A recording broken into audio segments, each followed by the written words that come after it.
I'd say the psychology of the Dallas sports fan is very interesting. It's not like they're not mad at Jerry. They're just always mad at Jerry. And I think there's a little fatigue in being mad at Jerry. I mean, at some point I see sports writers here do the same thing every year, and especially after this Micah trade. They get mad. They just, go after him on the radio day after day. And then they say, well, we now have to cover the team. Like, you can't do 100 days in a row of being mad at Jerry. That's just, you run out of material. Micah, as you know, there were just enough things in the air in those what I call now they tell us stories that came out after the trade, where it's like, oh, well, he was laying on a training table, and one day he didn't wear his jersey to practice, or he tied it around his neck. There's just enough of that. And I think also, remember this too with the Dallas sports fan, Micah Parsons requested a trade.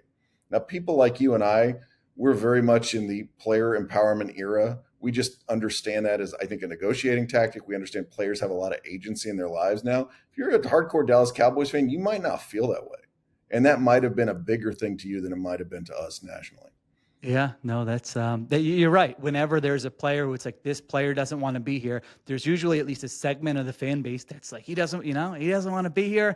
Get rid of him. We'll find somebody who does want to be here.